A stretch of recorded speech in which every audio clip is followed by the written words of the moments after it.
Hello, everyone, and welcome to a new episode of our vlogs, the Project of Love. I'm AG Billig, and today I'm so happy to have with us, a dear friend. We've met this summer at the Awakened Woman Convergence in Scottsdale, and to me, for both of us, it was a special encounter, and we felt like sisters from a different mother, at least that's how I felt. So thank you, Christine Nobles. It's so great to see you again. Thank you. It's so great to see you too. I love you. Oh, I love you, and we both love everyone who's watching us now, and we are sending you all our love and our positive vibes. So let me tell you a little bit about Christine, for those of you who don't know her. She's the author of that wonderful, first of all, of that wonderful painting you see right behind her. Yeah, but she's so much more than that. She's a certified energy medicine practitioner. She's a Reiki Master and a medical intuitive medium.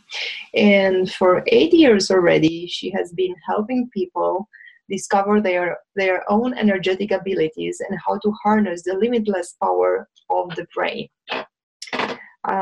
That's just a summary in a few words. What she's doing and what she can do for you and for all of us. What's that so powerful about our brain? I am so excited to share this with you. And I feel like as humans, we all have a brain. And I feel like we all know that we're made up of energy.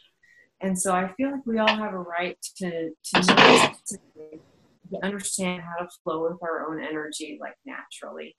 And some of that takes a little bit of understanding. However, it's a lot more simple than people think it is. So if you look at the brain as though there's a difference between the brain and the mind. And the mind is the one that is out there and like, oh, what if I do this or should I do that? The brain, however, is functioning at a level where it's more like a computer.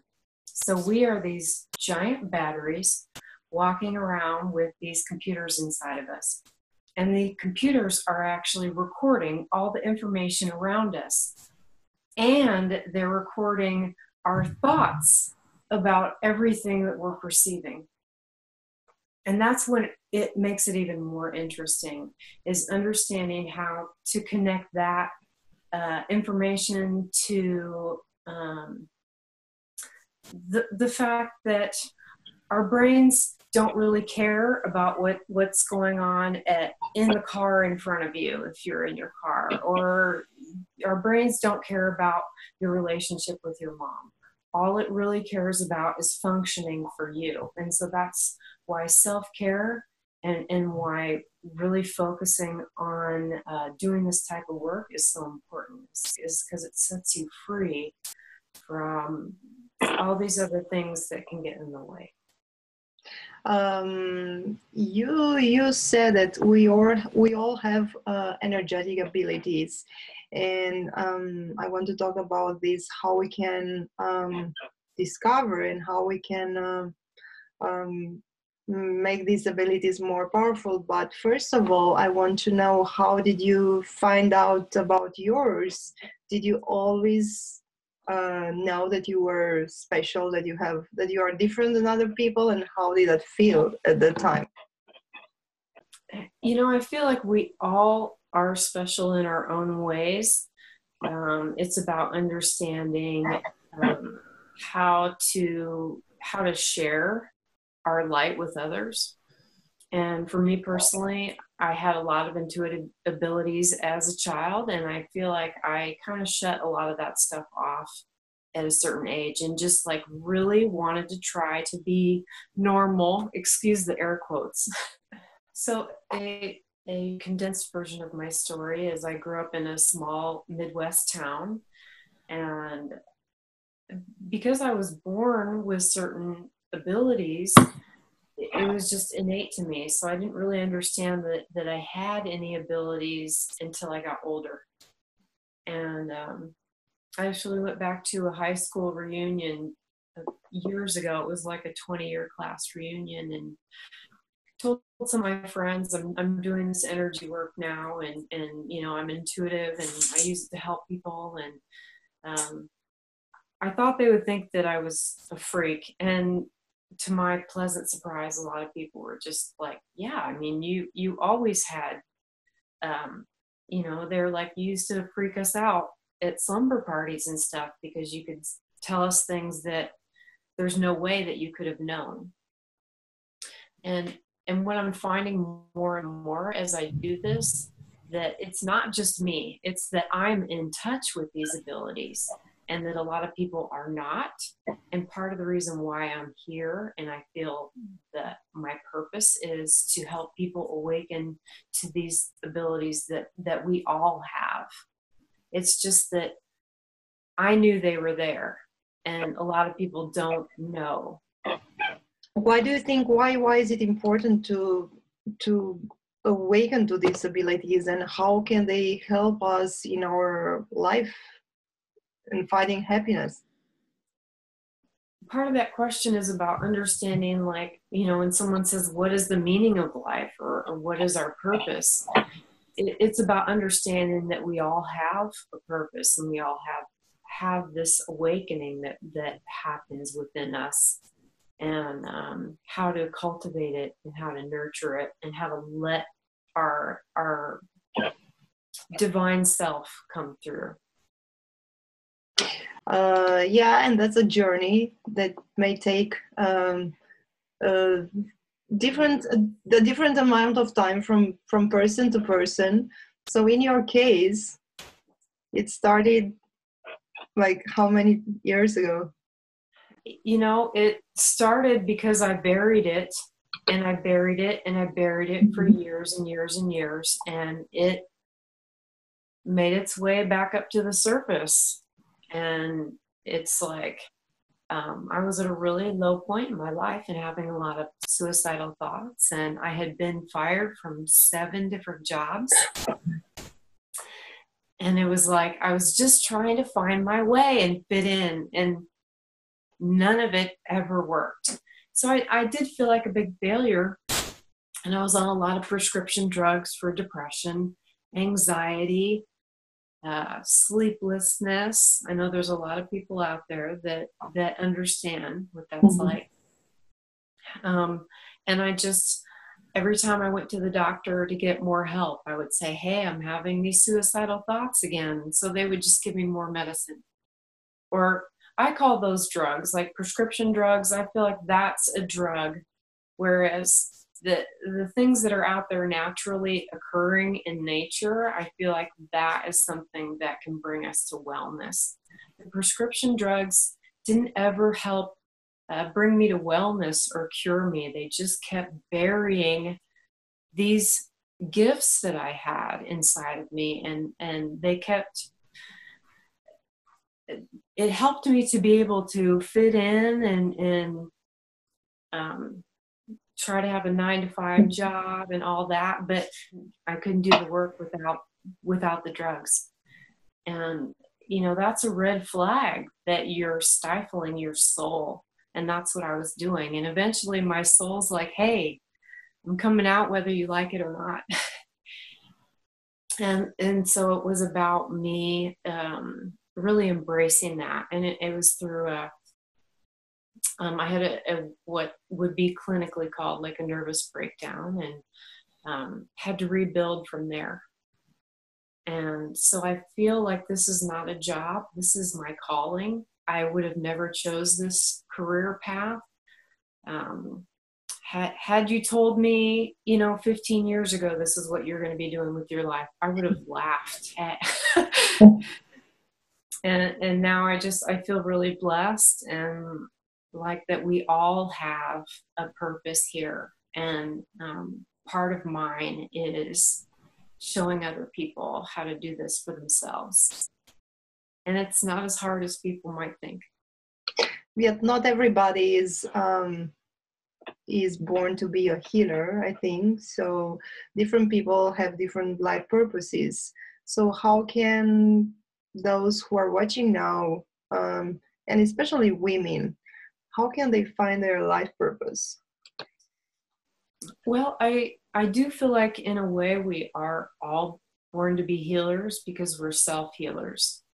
And like our bodies, I call them our spaceships. They're so fascinating, and they're always reflecting all this information back to us. And so as long as we have this physical being, we can learn a lot from it. And part of that comes from doing the self-care stuff every day. And, I grew up in the Midwest, and my family was very into, we had a Black Angus cattle farm at one time and chicken hatcheries.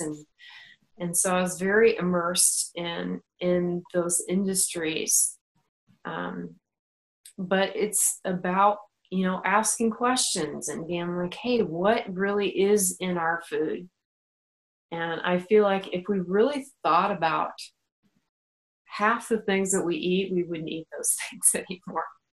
But it's such a norm, and it's such, like, we're very, I feel, numb to violence in our culture. And, people see somebody getting hurt on television, and a lot of people think it's funny. And so there's a disconnect between the violence that goes on with animals, and there's also an addiction. It's meat and dairy is highly addictive. That's why it tastes so good. And it creates chemical reactions in our brain when we eat it. And it's about understanding that, we can do better. And, you don't have to feel guilty for where you are. Just forgive yourself and, like, realize that it's time to make a change. Say hi. Wow, that's fabulous. It's the first time I see the cat too, but yeah, that's gorgeous. He wanted to make an appearance too, but who gets to decide that it's not okay to eat this animal, but it is okay to eat like a cow? It's like, if you really think about it, it doesn't make any sense. It's like anyone that has a pet or is an animal lover, they know that these animals have emotion. And it's like, who says that some don't and others do? Like, this one feels pain, but then cows don't feel pain? Well, it's like, of course they do. Thank you, Leo. Let's talk a little bit about femininity, because when I look around, so many women nowadays, they try to be independent, and I think that kind of takes away of some of their femininity. They are more like men than women. So how can we stay feminine? And how do we embrace our femininity? Well, part of it has to do with understanding that our culture, especially in the US, is imbalanced toward masculinity. Independence, working, money, business, all those things are very, very masculine. And so part of that, feminine, in contrast to the masculine, is flowing and nature and being free and being outside. And so part of creating balance, I feel, is self-care. I feel like self-care is a more feminine aspect in a way, and creates balance. I feel like we are very heavily, I talked about our computers and how this is like a computer. I feel like we're heavily programmed to throw ourselves under the bus for others. And it's like, you just can't do that. But I do feel like we are already imbalanced to start out with. And so being feminine is foreign to a lot of people. Tony Robbins has a really good quiz to find out if you are masculine or more feminine. And usually sometimes it's flip-flop, where a man will be more feminine. And if he is, he'll usually attract a woman who's more masculine. And that's how we balance each other out. Yeah. So how can women get back in touch with their femininity and feminine energy? Accepting and receiving pleasure. Mm-hmm. Big one. I know a lot of people are like, oh, Yeah. I mean, we want to, but there's also trust involved and about being vulnerable. And I feel like as women, we are vulnerable. I watched a video on Madonna accepting a speech it's a Woman of the Year type speech. And oh, I have it right here because I wanted to tell you what she said. Mm-hmm. She moved to New York to start her music career, and fairly soon after living there, she was raped at knife point, and also her apartment was broken into so many times. She said she stopped locking the door. Mm. And she said in life, and then she just talked about our femininity and how we are vulnerable, especially as women. And I feel like it's about embracing that for us and realizing that it's not a weakness. And I feel like in society, we're taught that being sensitive is a weakness, and it isn't. It's a strength. Yeah. And when you're the most sensitive person in your family or in your group, your social group, that means you're the strongest. She said, in life, there's no real safety except self-belief. Mm-hmm. And I was like, she hit the nail on the head with that. Is really part of our femininity. Femininity is that self-belief, and that there is a lot more out there than just what we see or hear, and tapping into that. Yeah, and our sexuality is part of our femininity, and I feel that still in the Western society there is a lot of guilt still attached to sexuality, a lot of interdiction that generates all this deviant behavior, and then the attraction to pornography. And sexuality is actually, I think, is the force of life, and it has to do with so many areas of our lives. So when we block our sexuality, we block other things too, which you can tell us more about it. When the sexuality is blocked, it has to do with the chakra right here. But what's really fascinating is the chakra system and our energy systems is that this one, which is gut related and like near the belly button, right underneath the belly button. This one is base of the spine, and this one goes up. So solar plexus is yellow, green is heart, throat is turquoise, then indigo is third eye or intuition, and then that purple one is our crown chakra. So when somebody comes to me about having financial blockage, they're telling me that their orange chakra system is blocked. In contrast, when you have a favorite color, that can tell you what energy system is most dominant for you. So it's very fascinating. Okay, so the sexuality aspect. I did read another really great spiritual article about people that are sensitive, or about, especially as women, and her suggestion with the whole, because self-pleasure, I feel like, is one really great way to go if you don't have a sexual partner, if you don't have somebody that you can go to for that. And one of your questions was, what do we do if we do want to go that route? And I feel like the best advice that I received is, don't have sex with anyone that you wouldn't want to be. Mm-hmm. If you don't literally want to be that person, then I would not. And that's a really good gauge, because then about 99% of people make their way out of that equation, don't they? Yeah, but then again, with this, these kind of dating apps like Tinder and Bumble, where you can find somebody like it's a swipe distance away, then you need to be really careful. I think you do. And in contrast, you can meet some really fantastic people that you might really match with.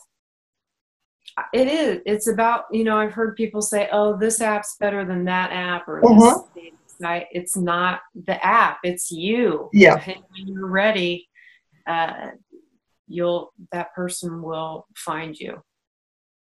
And it's like a feeling that you've never felt before. So you can't, if you only look at your past experiences in order to create what you want, you're going to continue to be disappointed. So it's like you have to focus on a person that you've never met before. What's love after all? Because people, I think they use this word quite easily. The computer that we have, when we have a belief, that is a little recording and it just plays over and over again. And I've found that, if you have a belief, you can't change it. It's not fluid and it's not flowing. So I've found that what works for me better is to have theories about most things except love. That's the only thing I know for a fact that I believe in. And I remember when I first started my spiritual journey and kind of had the nervous breakdown, I did go to religion to find answers. And I went to Christianity first because that's how I was raised. And I got answers, but I also found that the Bible, it was written in many different languages and it's been translated many, many, many, many, many different times.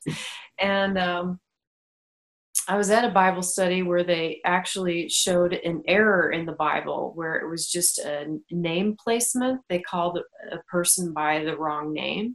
And it really made me question a lot of other things. It's like, well, if this is wrong, then maybe this is wrong. And then it all, like the house of cards started falling down. And I really realized that the only truth is about the message, which is about love. And after that kind of house of cards kind of collapsed, I started studying Buddhism and other religions, and I just wanted to find answers. And the answer that I found is that all religions, the center is about love. That's the message. And so that's what I wanted to focus on. And I didn't really care about the rest of the details anymore. And I feel like innately that is why we're here, is that we're here for that love that is inside of us and all around us. So self-care is self-love. Exercising is loving yourself. Eating nutritious and healthy foods is loving yourself. And eventually, you start feeling good and looking good, and you're like, hey, maybe I do love myself. and allow it to grow and shine and build. But that's what self-love is self-care.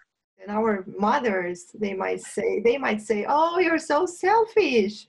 Oh, the only person you're thinking about is yourself. You're not supposed to be like that. Well, selfish in our culture has turned into almost like a dirty word. Mm-hmm. And, the basic thing everybody knows is on an airplane, if something went wrong and the oxygen masks came down, you have to put the oxygen mask on yourself before you can put one on your kid, before you can put one on your elderly mom or whomever. And it's the same principle.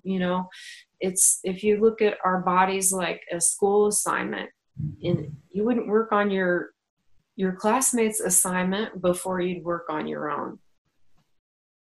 So that's just basic. But like I said, that programming about that we have to do for others can get in the way of that sometimes. Being selfish is not a bad thing. Yeah, so then we need to kind of reprogram our brain with new beliefs, and I know that you can help people do that. So what are some of the methods you're using when you're working with your clients? the first thing that we do is create a mantra for that person, because we all have these little recordings going on in our brains. That means we can record it to do something else. So a positive affirmation, or having something that you can say to yourself on a daily basis, is you're literally reprogramming your brain for success. So you want to have something simple that you know that you're going to be able to remember, and you have to be diligent about saying it. But that is one really simple way that you can create shift or change in your life. And it's like, think about all these programs running like they're different radio stations, and they're all playing in your head at the same time. So you want to tune in to the station that is playing the song that you love. And it's going to keep playing that song over and over again. And so it takes 90 days to rewire or reprogram your brain, at least. Sometimes longer, especially if you have something, that's really prominent going on in your life that you want to change. But it's all very possible. And that's a simple way to start. I mean, even people that want to lose weight, the one of the most simple things you can do for yourself is stop emotionally attaching negative to the food. If you think to yourself, this is bad for me, and then you eat it, your body has no choice but to respond according to what you're thinking about what you're eating. What do you think about when you're eating food? So that's huge in itself, if you didn't want to do anything else. The exercise and the other stuff, yes, please do it. But even the simple stuff, where the thoughts that you have about your food can change things. It just depends on what level you want to go with this. And also the thoughts you have about your health have a great impact on your health. And not only the thoughts about your health, but also your belief system and the way you view your vision of life. And I know you have an interesting story, because we were talking about eyes and about my trip to Brazil to see John of God. And you told me a very interesting story about how you healed your one of your eyes. Yes. About the age of 5 or 6, I started going in my right eye, the vision, I started having very fuzzy vision. And at one time, my mom took me to a specialist who said that I was going to go blind in that eye. And so I didn't, but I did have I could only see up close, but not far away. And so after I started getting into the spiritual journey, it still took a while for me to embrace the self-care. And once I did, I got into chiropractic.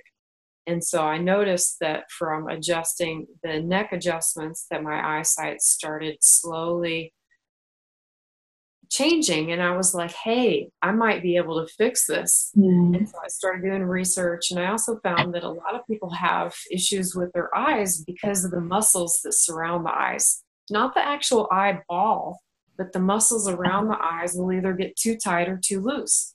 So if you want to correct your vision, you could even do eye exercises. And there's tons of videos on the internet where you can Google eye exercises on YouTube, for example. Get a little shout out for YouTube.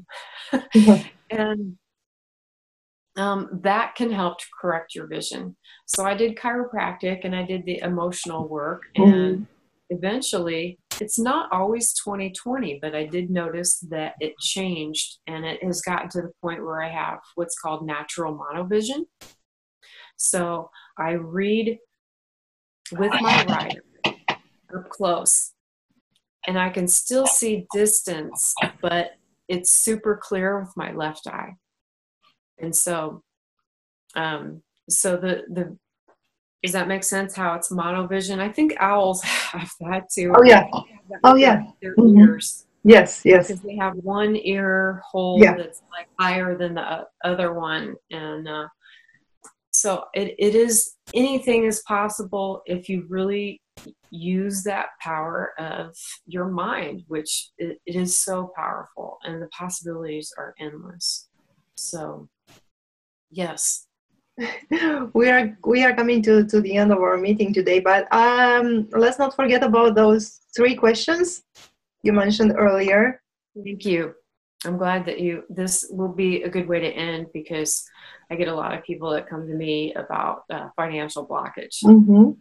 So what they're telling me, once again, is that's that orange chakra system, that when somebody says I'm having financial issues, that's that chakra system is blocked, which is the sacral. It's also called the sex chakra. That's how that all corresponds. So I have 3 questions that I like to ask people, and this gets real personal. But basically what I'm looking for is an emotional charge. If Mm-hmm. you have a positive thought, so I'll say, think about this. If you have a positive emotion when you think about something from the past, that's a good thing. That means there isn't a blockage there. If you think about something and you don't feel either good or bad about it, that's a neutral response. And that's also good too. That means there's no blockage there. But when I have somebody think about something and then they have a negative thought when they think about it, that's the blockage. That's where it is.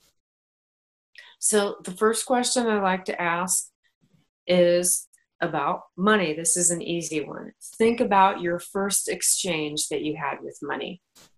If you can't remember, just think about how you felt about money when you were a kid, or how you got it, or how you received it, and whether or not the feeling that you feel when you feel that is positive, negative, or neutral. Does that make sense so far? Yes, yes. So the second question, this one gets a little bit, okay, it gets a lot more personal. Mm-hmm. So think about, for women, I ask them to think about their first menstrual cycle, whether the feeling is positive, negative, or neutral. And a lot of times I'll ask them what the feeling is. Some people will say, I felt scared, or I felt happy. So if the person felt scared, that's going to be a negative emotional charge. Whereas if a person felt happy, that's a positive emotional charge. Okay? Yes. And then I'm gonna loop it back around and tell you why I'm asking these questions. One of my friends was like, Christine, you're asking me some weird questions right now. Okay. And it's like I'll get there. So the second question for men is your first experience with ejaculation or a wet dream, and whether the feeling was positive, negative, or neutral. Okay. So then we get to the third question. This one's my favorite. How do you feel if or when you get pulled over by the police? Oh, wow. And whether the feeling is positive, negative, or neutral. So I won't ask you to answer the other ones, but I do want to know your answer to the third question. And I'm going to tell you why I'm asking these. So the first one, that one's easy. That has to do with your relationship with money, and whether or not you're blocking yourself will have to do with how you felt about money from your first experiences with it. So the second one, the question I'm really asking you is, how do you feel about your own sexuality? Mm-hmm. So when someone says their first experience with their menstrual cycle, they were scared, they're telling me they're actually scared about their own sexuality. So there's a blockage. And then we go into detail, like what they're like, oh, so we have to figure out, okay, why are you scared? And they usually know at that point. It's like when you're a computer, we're going through all your files, and I go through the file system with them together, and we organize these files in a way that supports wellness.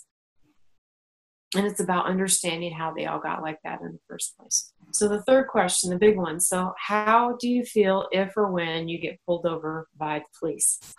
You want me to answer that? If you would, please. Well, this summer I got pulled over twice. Once I was in California, 4:05, I was rushing to get to an event. Second time I was in Sedona. But I realized that I had done something that was not right, and I was as charming as possible to those two police officers, and they just let me go, and um, I felt calm about it. Okay.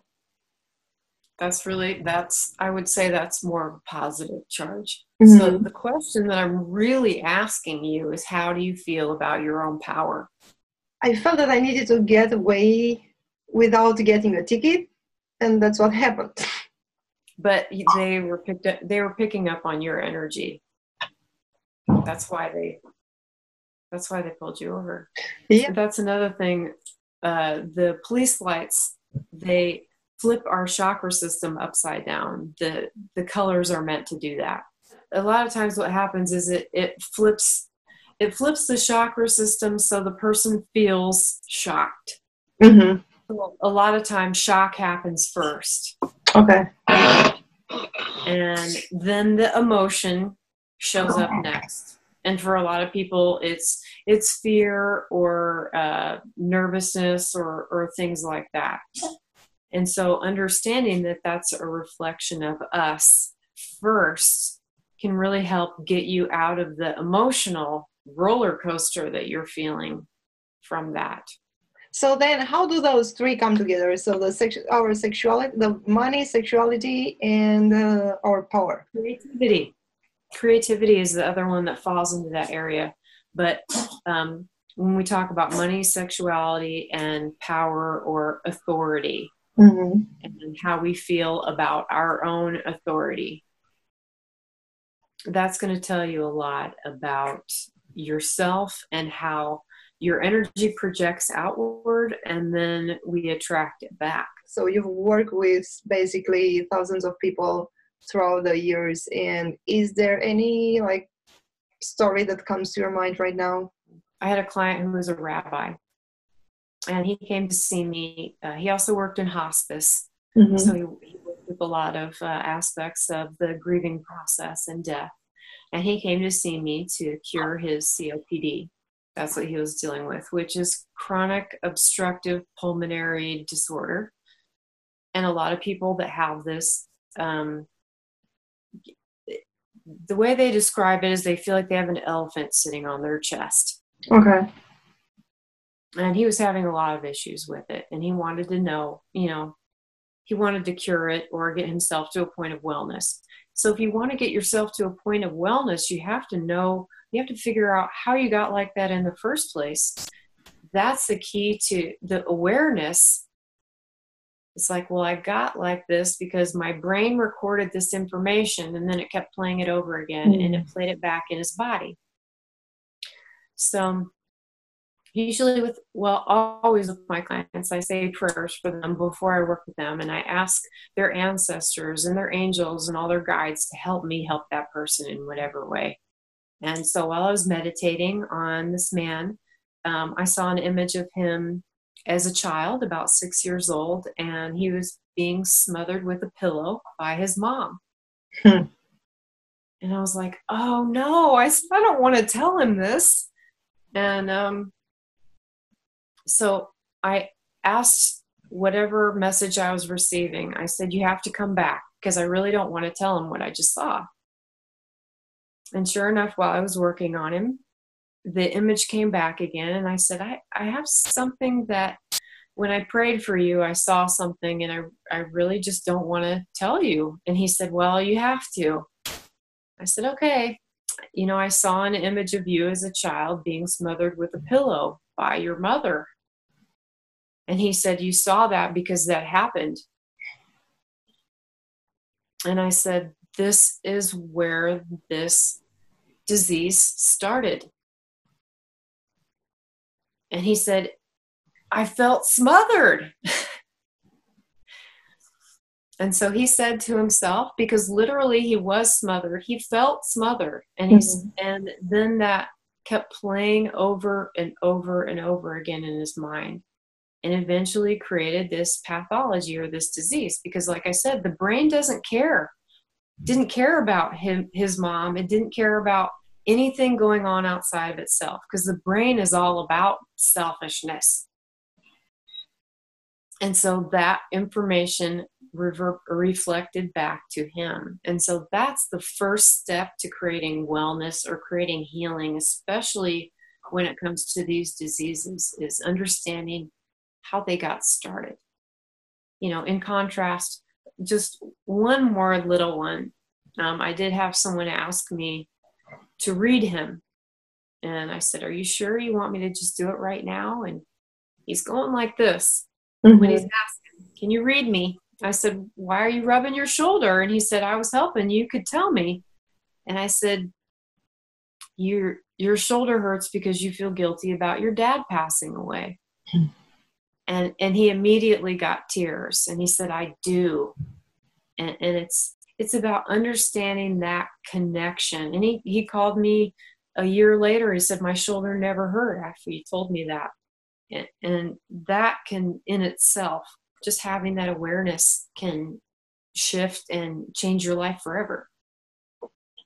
Yeah, people like Christine, they are here on the planet to help us remember this and help us on our spiritual journey, because we are all on a spiritual journey, whether we realize it or not, but we are all together in this. So thank you so much for sharing with us today, and for being part of our project of love. We started working on a documentary this summer, and hopefully it will be ready next year, and hopefully you will be part of it. We'll need to we'll need to come and see you in Arizona, which is one of my favorite states in the US. But in the meantime, how can people reach you, and how can they work with you to solve their health problems, emotional problems, find their life purpose, and so many more? Well, first of all, you don't have to be in Arizona. I work with people all over the world. All you need is a phone, and we can either do by phone or video. I encourage you to check out my website, christinenoble.org. And I already did the spelling, so I won't have to do it again for you. But and you can reach me by phone, 480-825-3818. And also, my next event is going to be in Reno, Nevada on January 27th. If you're in the Reno area, you can come see me there. And I'm planning on doing a lot more of those in the future. And I just appreciate your time and bless each of you. Thank you so much, Christine.